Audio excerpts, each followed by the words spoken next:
ሉሲፈር ምንድነው ሉሲፈር? ሰይጣን ሰይጣን ሰይጣን ለምን ገባህበት? በቃ ጭንቅላቱን ስለምፈልግ ጤናውን አልነካም ነው ጭንቅላቱን ብቻ ነው የፈለግ? ጭንቅላቱን ነው ጤናውን አለ እዚህ መተት ምናምን አለ እሱ ነው እንጂ እኛ አንተ ሉሲፈር አላማ ምንድነው? ሴክሬት ሶሳይቲ ምናምን ትለይለ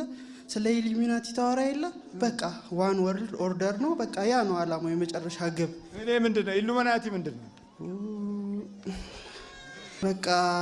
ብቻ መጨረሻ ላይ በዚህ አሁን ባለው በቀላሉ አማርኛ እንግሊዘኛ ግሎባላይዜሽን ማለት ነው አንድ ዓለም አንድ ሃይማኖት አንድ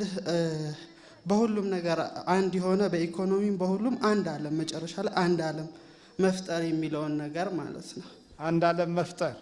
አንድ ዓለም አሁን በሳይንስ ምን አገባህ ታዲያ አንተ ሰይጣን እኮ ነህ እንዴ ማን ነው ያንን አንድ ዓለም የሚፈጥረው ማን ነው ያንን አንድ ዓለም የሚፈጥረው ማየት ይከብዳል ወደዚህ እንዴት አንድ ዓለም ይፈጠራል ኢትዮጵያ ነች እዚህ ብለን ነው ማየት ወደዚህ ማየት ይከብዳል የቱ አይ ወደዚህ ማየት ወደዛ ያየን ነው ያ ወደዛ እሺ በሉ እንደሱ ይሻላል ወደ ሰው ማየት ይቀላል ኧረ ተመስገን እሱ ይሻላል ሰው ማየት እንዴ ወደዚህ ከማየት ወደዚህ ማያስፈልግ ወደዚህ የሰው ፊት አይገርፍ ምን ይገርፋል የሰው ፊት ይገርፋል የሰው ፊት ምን ይገርፋል የገባው ሲሆን ነው እንጂ እንትን ምንድነው የሚለው እንትናችሁ ይሄ የምታስተምሩበት ነገር በአንድ ልብህ በአንድ ምን ነፍስህ በአንድ ሐሳብህ እግዚአብሔር ምናምን ውደድ ምናምን አይደል የሚለው ያን ላላረገ ማለት መጀመሪያ ልብ እኮ ነው ለምን በቅድሚያ በአንድ ልብህ አለ ለምን በአንድ ነፍስህ አለ ለምን ገብቷል ልቡን እናውቀዋለን ይሄንን ሰው ስለዚህ ይሄ ቀላል ነው ስለዚህ ብዙ ያስጨንቃል ነው ቀላል ነው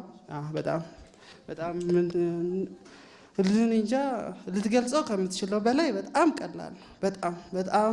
በጣም ማለት ነው እንትን ልብ ነው እኛ ዋናው የመጀመሪያው ነገር ልብና ነፍስ መጀመሪያ ልብህ ጥሩ ሲሆን ነው ገብቷል ነፍስህ ከዛ በኋላ ሐሳብ ማለት መጨረሻ ላይ ሪፍሌክት የምታደርገው ካንተ ሊወጣ የሚችለው ነገር ነው ያ መነሻው የት ነው ልብ ነው ስለዚህ ልቡን ስለምናውቀው ይሄን ህዝብ አይገደንም ስለዚህ ህዝብ ያ እንደዛ ነው ነገሩ ልቡን ታውቀዋል በጠንቅቀን ነው እንጂ